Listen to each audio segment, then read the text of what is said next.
I pozdrav ljudi moji, evo nas ponovo u Kreatija Games TV, ja sam Dominik Rogić i danas nastavljamo sa programiranjem igrice u Scratchu. I dakle, danas počinjemo raditi taj veliki program za metak. Pa krenimo. Sve što sad trebamo napraviti je ukrcati metak na vrh naše rakete. A to ćemo sad napraviti. Znači, kada je tipka razmaknica pritisnuta, taj blok stavite ovdje,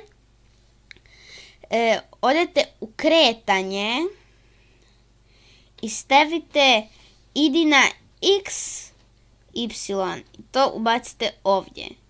Onda iz sekcije očitanja uzmete blok koji se zove x položaj od lik 3. Ali mi nećemo staviti lik 3, nego ćemo staviti lik 1. A isto tako ćemo uzeti ta bloka. Ta dva bloka ćemo staviti u jedan tu idi na x, y. Ali prvo ćemo napraviti, znači stavit ćemo da je ovdje x položaj, zato što je ovdje x. I ovdje je 3, neće biti treći lik, nego prvi lik. Ali sada ćemo staviti, zato što je ovdje y, tu ćemo staviti, kliknuti na ovaj tu crni trokutić i staviti y položaj od lik 1. Tako. I sada, ako stisnem razmaknicu, mali metak će se staviti na raketu. I sad, da bi se naš metak kretao, trebamo staviti sljedeću naredbu.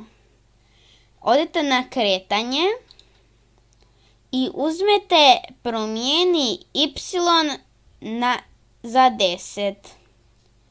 To stavite tu. Y je znači kretanje prema gore, a x je lijevo desno. Y gore dole, x lijevo desno. I sada, da vidimo. Vidite, metak se pomaknuo, ali jako malo. A mi želimo da on ode skroz gore do svemirskog broda. Zato ćemo staviti jednu petlju i sekciju upravljanje po imenu ponavljaj.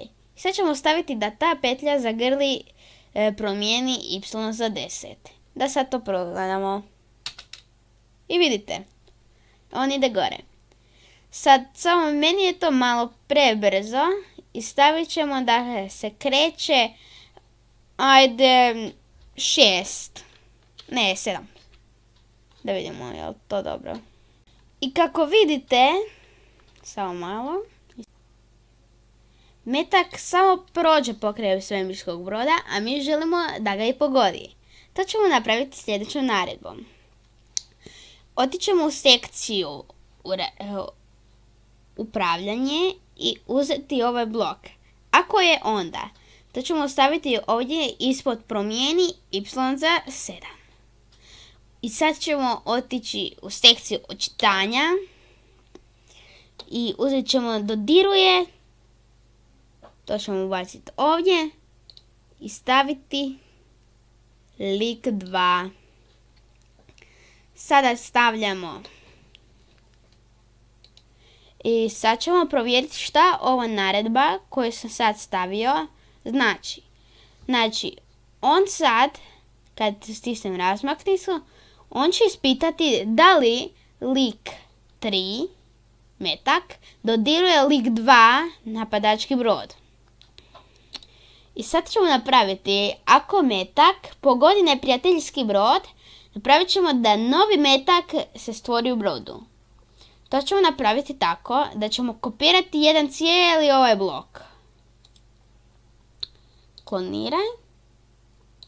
Ovo možemo baciti. I to ubacimo ovdje. Sada da vidimo to.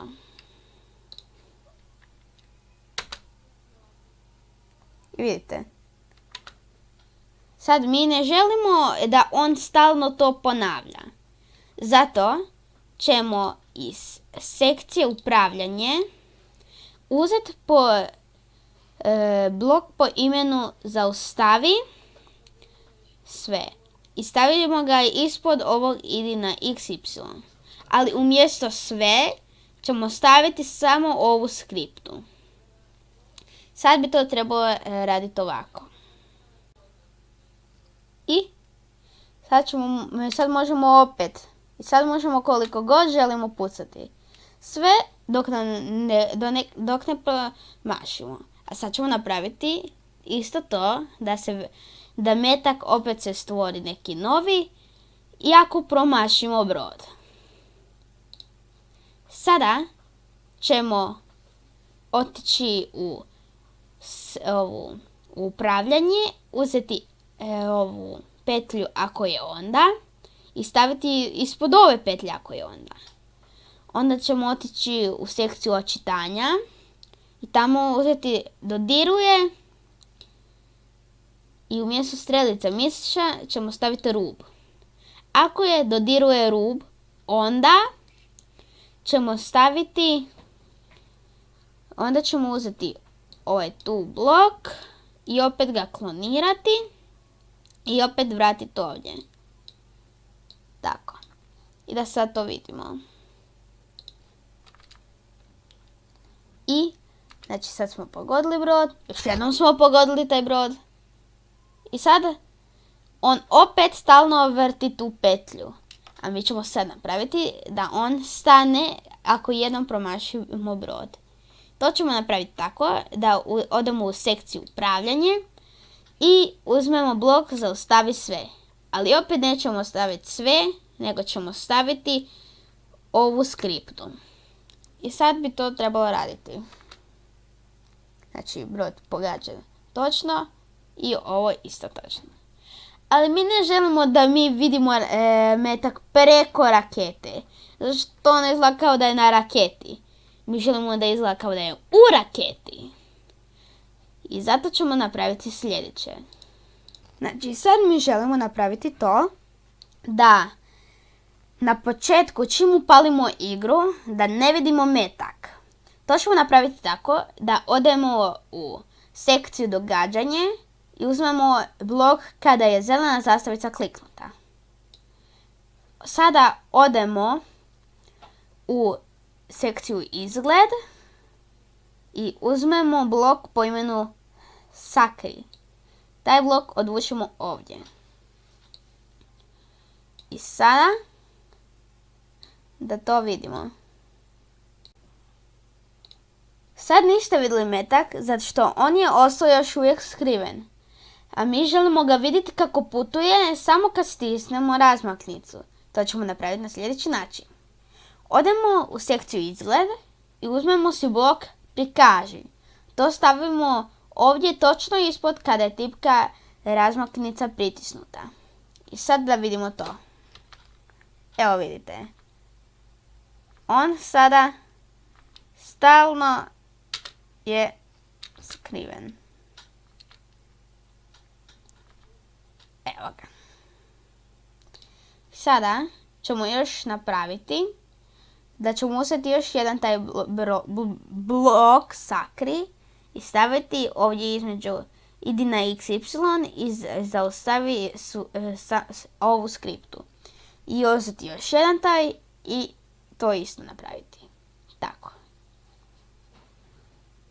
Sada sve konačno radi. Pa idemo isprobati igricu. Znači, raketica radi, metak radi. Jedino mi nemamo pojma koliko smo puta pogodili taj brod.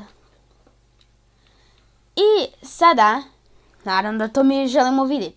To ćemo napraviti na sljedeći način. Odemo u sekciju podaci. Tamo ćemo napraviti novu varijablu. Njeno ime će se zvati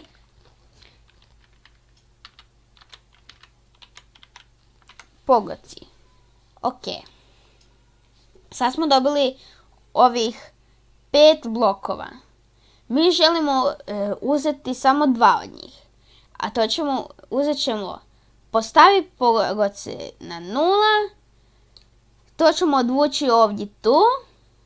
Između sakri i kada je zelena zastavica kliknuta. A promijeni pogodke na 1. To ćemo staviti između idi na x, y i ako je onda. Sada ćemo, znači, kada pokrenemo igru, bit će 0 na ovom tu, a kada pogodimo brod, ovdje će se svaki put povećati broj za 1. Pa da vidimo, povećat ćemo si ovo i krenuti. I evo, jedan bod smo dobili. Upsić. Tako je, drugi bod imamo sad. 3. 4. Ništa još. Evo ga. Mi sad imamo, znači, igru gotovu, broj nam bodove, sve radi, ali mi ne želimo da igra traje zauvijek, tako da ćemo napraviti timer. Odemo na pozornica. Vidite, sad smo dobili skriptu za pozornicu. Odete sad u sekciju događanje i uzmete blok po imenu kada je zelena zastavica kliknuta. To stavite ovdje. Odete u sekciju očitavanje i uzmete poništi alarm. To stavite ovdje. Sada uzmete iz sekcije upravljanje blok čekaj do. Stavite ga ovdje. Sad odete u sekciju operacija i tamo uzmete ovaj blok više. Sad odete u sekciju očitanja i tamo uzmete ovaj blok alarm. Stavite ga u lijevi kvadratić i u desni upišete 60 ili minutu. 60 sekundi ili 1 minutu. I sada odete u sekciju upravljanje i tamo ćete uzeti blok zaustavi sve. Ništa nećemo mijenjati na tome.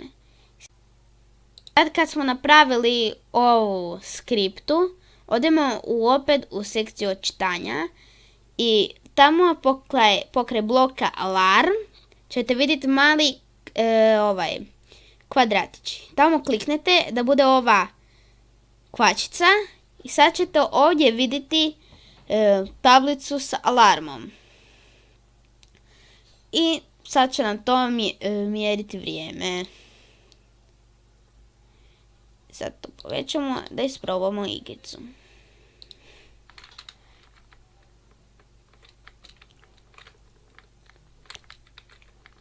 Yes. Ajde.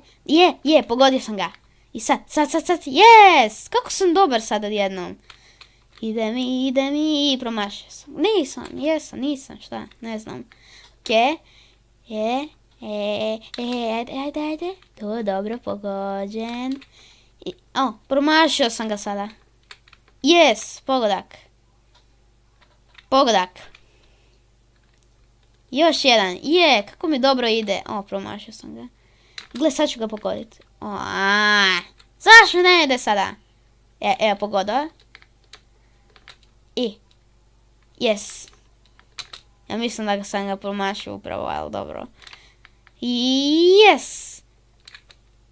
Kako sad možete vidjeti na tajmeru, još par sekundi do kraja igre i evo ga, sve je stalo.